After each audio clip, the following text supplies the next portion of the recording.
इस एपिसोड की शुरुआत में हमें गोल्डन हॉर्न बीस्ट को दिखाया जाता है जो कि खुद को हील कर लेता है। तो उसे ऐसा करता हुआ देख के बाकी जितने भी लोग होते हैं जो कि उसे सर्विलियंस कैमरा की मदद से देख रहे होते हैं वो घबराने लगते हैं और हर एक बंदा ये सोच लेता है कि अब इंसानियत ख़त्म होने वाली है। तो दूसरी तरफ हमें मार्शल प्रैक्टिशनर को दिखाया जाता है जिनको ये पता चल जाता है कि गोल्डन हॉर्न बीस्ट ने खुद को हील कर लिया है। तब वो लोग भी अपनी आशाएं खो बैठते हैं और दूसरी तरफ इन नेशंस के ऊपर बीस्ट की वेव का भी हमला हो रहा होता है। तो दूसरी तरफ हमारा व्यू अमेरिका में आता है जहाँ के डीसी बेस सिटी के ऊपर भी एक बहुत बड़ी बीस्ट की वेव ने भी हमला कर दिया होता है, जहाँ का मार्शल प्रैक्टिशनर बाकी लोगों को यही बता रहा होता है कि इस बीस्ट वेव के साथ में गोल्डन हॉर्न बीस्ट भी है जो कि उनकी सिटी के ऊपर हमला कर रहा है। दूसरी तरफ गोल्डन हॉर्न बीस्ट जो होता है वो धीरे धीरे करके उस सिटी के बेस की तरफ बढ़ रहा होता है। साथ में उसके साथ किंग लेवल के बीस्ट भी होते हैं और साथ में काफ़ी सारे मिनियंस भी होते हैं। पर दूसरी तरफ जो गोल्डन हॉर्न बीस्ट होता है वो सिटी के ऊपर हमला ना करके वहां से बहुत ही तेज स्पीड में उड़ जाता है। तो दूसरी तरफ ये देख के बाकी के बेस के लोग परेशान होने लगते हैं कि वो कहाँ जा रहा है। तभी एक बेस से पता चलता है कि गोल्डन हॉर्न बीस्ट जो है वो हाकुचो की तरफ बड़ी ही तेज स्पीड से बढ़ रहा है। वहीं मैक्स को जब ये बात पता चलती है तो वो कहता है कि अब असली फाइट शुरू होने वाली है और यहाँ से हमारा व्यू चेंज होता है और हमें काफी सारे नेशंस के ऊपर होने वाले बीस्ट वेव्स के अटैक को दिखाया जाता है कि इससे कोई भी नेशन नहीं बच पाया है। हर एक नेशन जो है वो एक से बढ़ के एक तरीके से तबाह होने लगा है और इन सभी का कारण सिर्फ गोल्डन हॉर्न बीस्ट ही है। और ये सब मास्टर होंग अपने स्क्रीन पे देख रहे होते हैं। वहीं उनके बीस्ट के ऊपर भी एक डोमेन बना हुआ था जो कि धीरे धीरे करके खत्म हो जाता है। वहीं मास्टर ली सेन एक तरह की टेक्निक को सीख रहे होते हैं जो कि मास्टर होंग ने उन्हें दी होती है और मास्टर होंग उनसे पूछते हैं कि तुमने इस टेक्निक को कितना % सीखा है, जिसके ऊपर मास्टर ली सेन उन्हें बताते हैं कि सिर्फ 30% सीखा है। और वहीं पे वो ये भी कहते हैं कि अब हमारे पास समय नहीं है और मैं इस टेक्निक को आगे नहीं सीख सकता, हमें फाइट के लिए अब जाना ही होगा। पर तभी वहाँ पे मैक्स का उनके पास कॉल आता है और वहीं मैक्स उन्हें कहता है कि मुझे आप लोगों से बहुत ज़रूरी बात करनी है। जिसके बाद हमें बाकी सारे प्रैक्टिशनर या वॉरियर्स को दिखाया जाता है जिन्हें मास्टर होंग ने एक मीटिंग के लिए बुलाया होता है। जिसके बाद हमें वो मीटिंग हॉल को दिखाते हैं जहाँ पर हर एक नेशन से आए हुए वॉरियर्स होते हैं और वो बात कर रहे होते हैं कि ऐसे समय में मीटिंग क्यों रखी गई है। तभी हमें एक स्क्रीन पे 5 नेशंस के प्रेसिडेंट को दिखाते हैं और वो लोग भी बहुत ही ज़्यादा परेशान होते हैं। वहीं खड़ी एक फीमेल वॉरियर जो होती है वो अपने सीनियर से पूछती है कि मास्टर होंग के पास ज़रूर कोई ना कोई तरीका होगा जिससे कि वो गोल्डन हॉर्न बीस्ट को मार सके, तभी ये मीटिंग रखी होगी। और उसके ऊपर उसका सीनियर बताता है कि काफ़ी सारे बड़े बड़े हाइड्रोजन बम जब उसका कुछ नहीं बिगाड़ पाए तब मास्टर होंग के पास किस तरह का वेपन होगा इस पृथ्वी के ऊपर। पर तभी वहाँ पे हमें एक टेलीपोर्टेशन एरा को दिखाया जाता है जिसके अंदर से हमें मैक्स और बाकी दोनों मास्टर्स को आता हुआ दिखाया जाता है, जिसे देख के बाकी के प्रैक्टिशनर समझ नहीं पाते कि अभी यहाँ पे क्या चल रहा है। मास्टर होंग नीचे आते हैं और कहते हैं कि अब इस गोल्डन हॉर्न बीस्ट की वजह से हम इंसानों का वजूद अब बहुत ही ज़्यादा खतरे में है और मैंने ये मीटिंग इसलिए रखी है कि मैं एक ज़रूरी अनाउंसमेंट कर सकूं। और वो मैक्स को आगे बढ़ के ये बात बताने को कहते हैं। मैक्स आगे आता है और कहता है कि मुझे यकीन है कि मैं गोल्डन हॉर्न बीस्ट को मार सकता हूँ।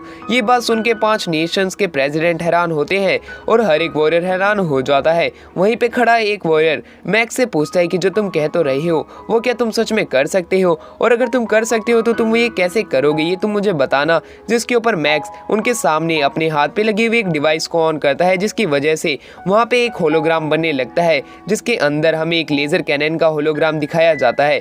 उस कैनन को देख के हर एक वॉरियर हैरान था और मैक्स बताता है कि ये 12th रोने से है और ये हमारी पृथ्वी के ऊपर सबसे ताकतवर सिंगल अटैक वेपन है इस समय का। मैक्स की ये बात सुन के हर एक वॉरियर हैरान होता है और उस कैनन को देखने के लिए धीरे धीरे करके आगे बढ़ने लगते हैं।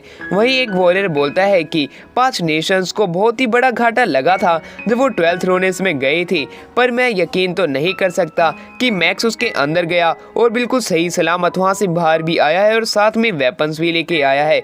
और वहीं तभी उन्हीं में से एक वॉरियर मैक्स से पूछने लगता है कि तुम्हें कैसे यकीन है कि ये गोल्डन हॉर्न बीस्ट को मार सकता है, मैं जान सकता हूँ कि इस लेजर कैनन का लेवल क्या है। जिसके ऊपर मैक्स के बगल से बबाता बाहर निकल के आती है और वो मैक्स से कहती है कि तुम उन्हें इस वेपन का लेवल B6 लेवल बता दो। जिस बात को सुन के मैक्स ऐसा ही करता है और वो उन्हें इस वेपन का लेवल B6 लेवल बताता है। जिस बात को सुन के बाकी जितने भी खड़े हुए सीनियर वॉरियर होते हैं वो ये बात सुन के बहुत ही ज़्यादा हैरान होते हैं और उनकी आंखें पलक भी नहीं झपका रही होती है। वहीं दूसरी तरफ हमें कुछ और वॉरियर्स को दिखाया जाता है जिन्हें इसके बारे में कुछ भी नहीं मालूम था और वो ये बात करने लगते हैं कि ये लेवल है क्या चीज़ और ये कितना पावरफुल हो सकता है। वहीं पे खड़े कुछ जूनियर्स अपने सीनियर से पूछते हैं जिसपे वो बताते हैं कि अभी तक हमारे पास जितनी भी जानकारियां आई हैं पिछली पुरानी सिविलाइजेशन से, उसके हिसाब से यूनिवर्स के अंदर लेजर कैनन 3 टुकड़ों में बटी हुई है जिनका लेवल ए, बी और सी लेवल है। ए लेवल की लेजर कैनन किसी भी साधारण लाइन स्टार मार्शल आर्टिस्ट को मार सकती है, वही क्लास बी स्टार ट्रेवलर को तो B6 लेजर जो है किसी भी साधारण स्टेलर लेवल 6 रैंक वाले को मार सकती है। हर एक वॉरियर इसे सुन के आपस में बात करने लगता है, पर एक वॉरियर बोलता है कि इसकी जो मजल है वो बहुत ही ज़्यादा छोटी है। क्या सच में ये लेज़र कैनन गोल्डन हॉर्न बेहमोद को मार सकती है जो कि एक बिल्डिंग के जितना विशाल है।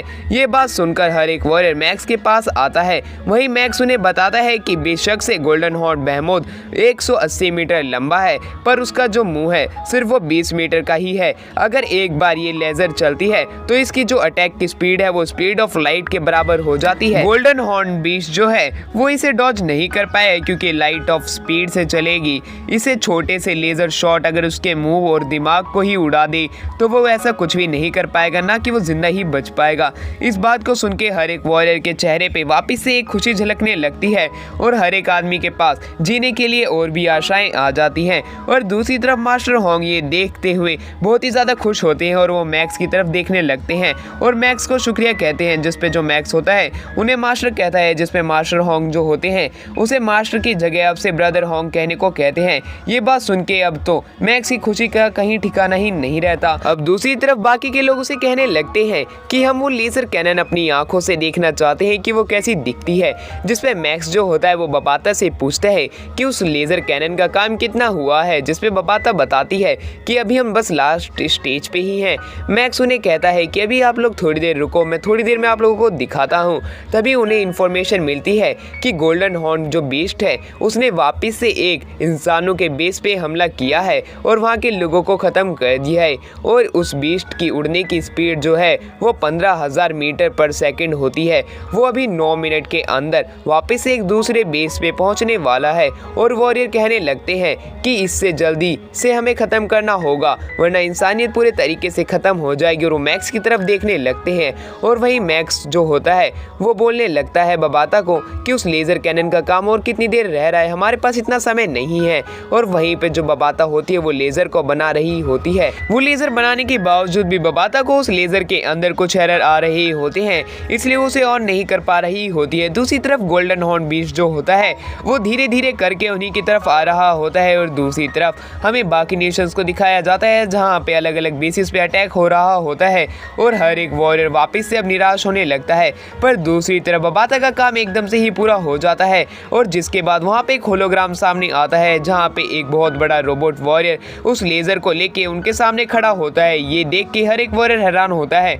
मास्टर होंग नहीं समझ पाते कि मैक्स के पास ये वॉरियर क्या कर रहा है, जिसपे जो मैक्स होता है उन्हें बताता है कि जब मैं उस रोनेस में गया था वहाँ पे मुझे ये रोबोट मिला था जिसे कि मैं यहाँ पे लेके आ गया हूँ और उसे रिपेयर भी कर दिया है। मैक्स उन्हें ये भी बताता है कि आप लोगों में से किसी को भी वो लेज़र चलाने की जरूरत नहीं है क्योंकि यही रोबोट जो है वो लेज़र को चलाएगा यानी कि ऑपरेट करेगा जिससे कि वो गोल्डन हॉर्न बीस्ट को मार सकेगा। और वहीं पे हर एक वॉरियर हैरान होता है मैक्स की इस तरह की काबिलियत को देख के कि उसने एंशिएंट सिविलाइजेशन के रोबोट्स तक के ऊपर काबू कर लिया है। और वहीं दूसरी तरफ जो मैक्स होता है वो अपनी पूरी आशा कर रहा होता है कि इस बार गोल्डन हॉर्न बीस्ट मारा जाए और हर एक वॉरियर भी। अब मैक्स जो होता है उस रोबोट को ऑर्डर दे देता है कि वो जल्द से जल्द जाए और उस गोल्डन हॉर्न बीस्ट को मार दे। जिस बात को सुन के वो जो रोबोट होता है वो खुद को इसी तरह ऑपरेट करके चालू करता है और वो उसी की तरफ बढ़ता है। वहीं दूसरी तरफ हमें गोल्डन हॉर्न बीस्ट को दिखाया जाता है जो कि पैसिफिक की तरफ जितने भी मेटल्स की चीज़ बनी हुई होती है उन्हें एब्जॉर्ब कर रहा होता है। दूसरी तरफ वो रोबोट उसी बीस्ट की तरफ जा रहा होता है।